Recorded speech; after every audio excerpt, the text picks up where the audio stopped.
Padha jaya moga potongan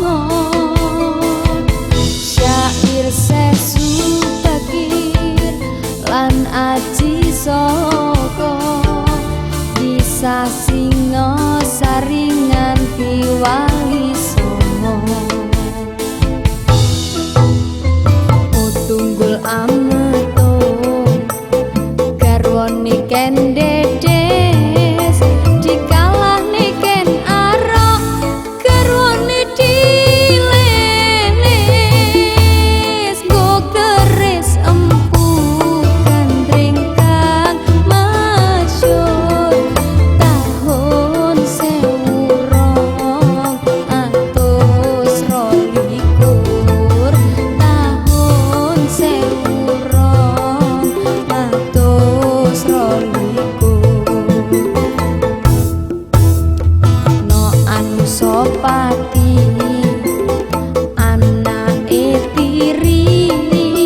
ngalahne ken arok raja Singasari co iku teje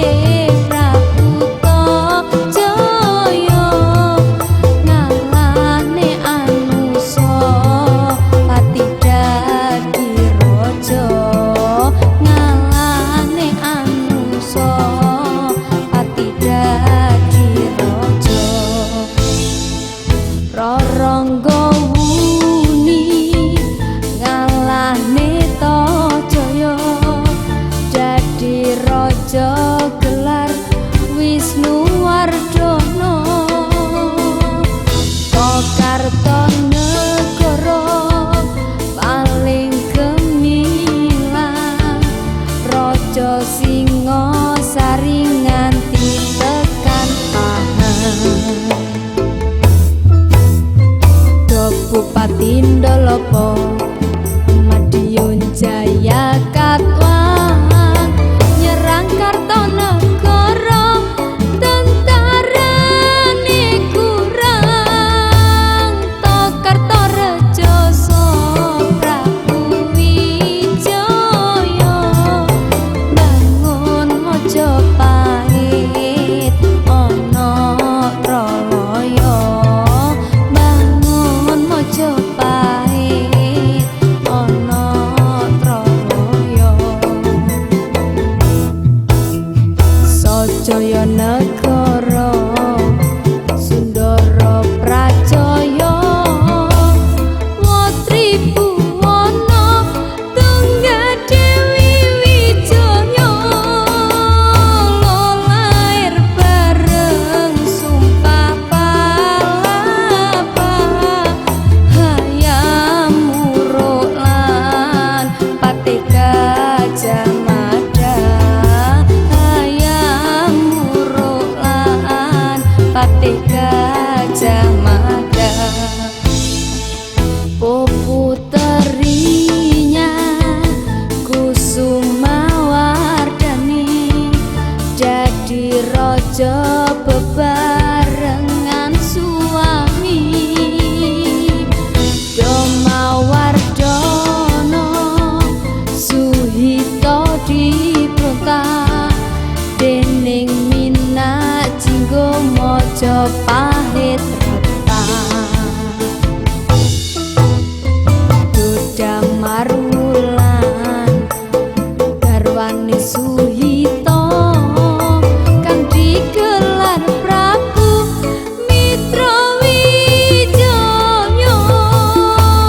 jo iku Prabu Kartawijaya ya iku Wardana Wijaya Kumara ya iku Wardana Wijaya Kumara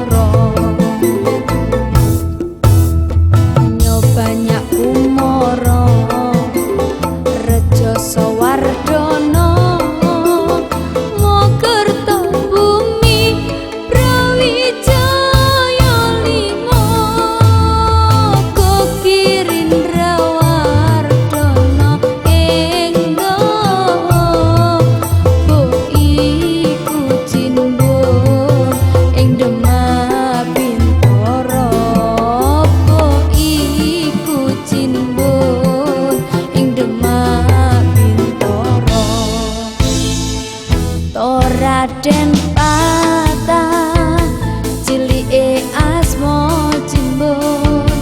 negara Islam bisa kebangun ngawali songo dakwah sarwa tekun Islam kuwasa 73 tahun Wali Songo diutus Sultan Muhammad